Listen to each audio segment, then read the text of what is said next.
right, good afternoon. Hey, Tim. Who wants to start? You seem to be focusing on Chief Miller's, a lot of details of Chief Miller's smaller memories over the last couple of years, rather than his central contention that he saw Chief Gallagher stab the ISIS fighter. Correct. What's your strategy there? Well, here's the thing. When cross-examining a witness, people think it's like A Few Good Men where you can get the guy to admit that he ordered code red. That never happens. Instead, what you have to do is dig down into all the details of the story. One of the problems with this case is that the prosecutors and NCIS, they never dug down into the deeper details. They sat down, they let Craig Miller just tell his story. They never asked him all those follow-up questions. The first time that anybody has ever asked him for any detail was today.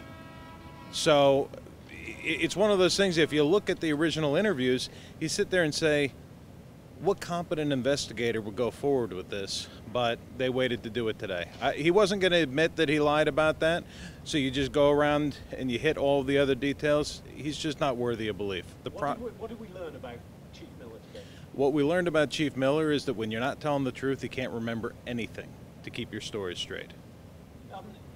Chief Gallagher heard a colleague say he was guilty of murder, cold-bloodedly stabbing a wounded man twice in the neck.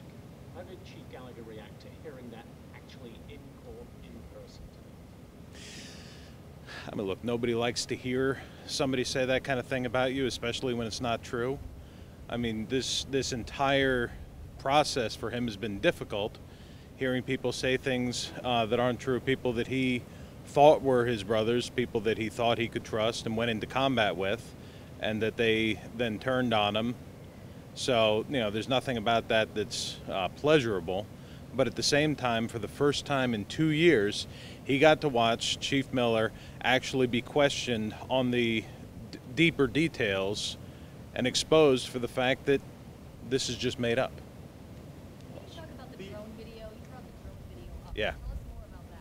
So, Chief Miller's original story, and this goes exactly to your point about why he doesn't remember the intimate details. His original story is that he sees this, he's upset, he goes to the lieutenant and says, this is terrible, this happens, we need to leave right now. He's all upset, they load up the vehicles and they get out of there. And yet there's a video of him a few minutes later sitting there playing with the drone, making it do tricks. And then another guy playing with the drone, actually bouncing it up and down off the head of the ISIS terrorist. And Chief Miller's standing right next to him smiling. How long did that body stay in that compound? Do we know? We don't know. Days? Well, I have no idea. That's one of those things they never really followed up on. Who shot that drone video? The helmet camera video? Helmet cam, yeah. That's from T.C. Burns' helmet. Both of the videos were from Byrne? Yes, they were. Can you see Miller smiling in the video? Yes.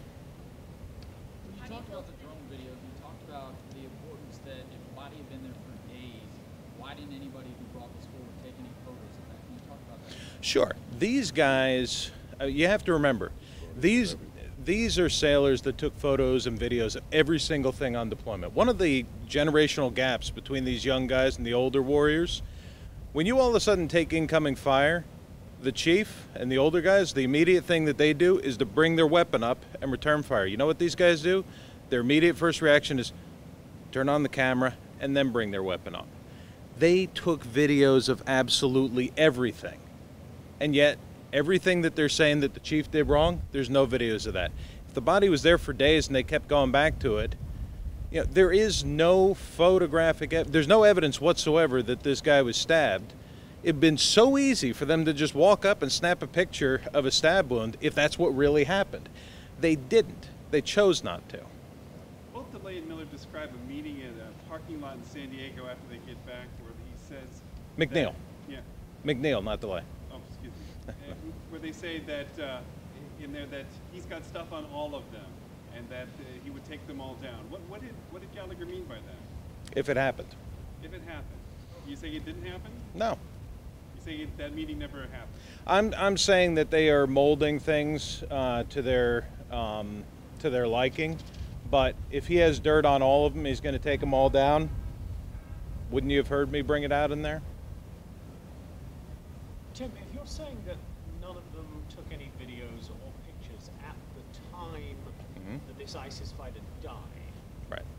they would have had to conspire before the death of the ISIS fighter to tell each other, let's not take any photos when the chief kills this guy. That doesn't make any sense, does it? That presupposes that there's a killing.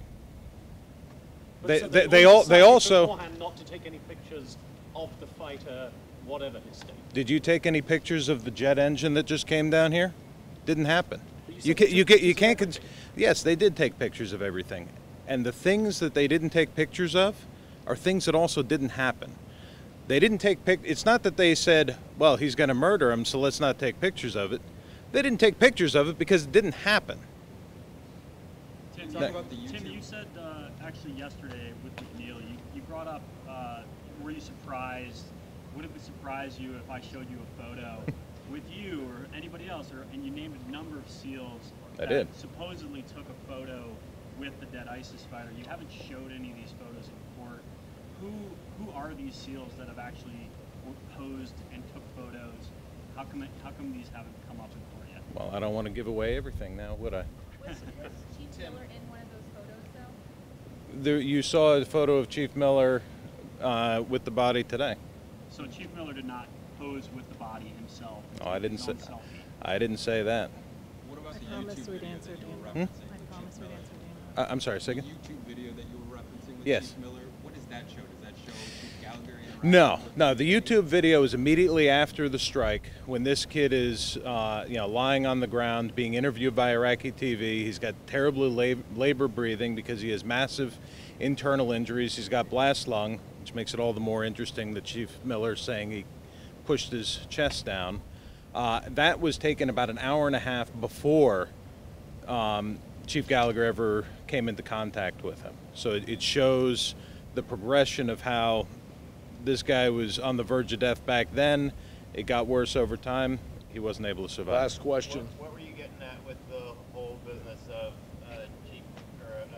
Miller being a volunteer police officer in New Mexico? What was that all about? So that was a police department or a sheriff's department in New Mexico that was giving out badges and IDs to guys that weren't actually volunteer police officers, just so that they could have a license to carry in all 50 states. But why bring it up today? Because when he lost that license, because it was a scam, and when it got shut down, he then went to Special Agent Warpinski and then lied to the San Diego Sheriff's Department to try and get a concealed carry permit One of the here. jurors said he was also a volunteer sheriff in New Mexico. and We're he not had gonna talk issue about with that- jurors. with him Tim, doing real, that. real last quick, Wait, last one. last one. Tim, Last one. You've said previously that the SEALs testifying against Chief Gallagher are cowards and liars. Are DeLay and Miller both cowards and liars? Yes, they are.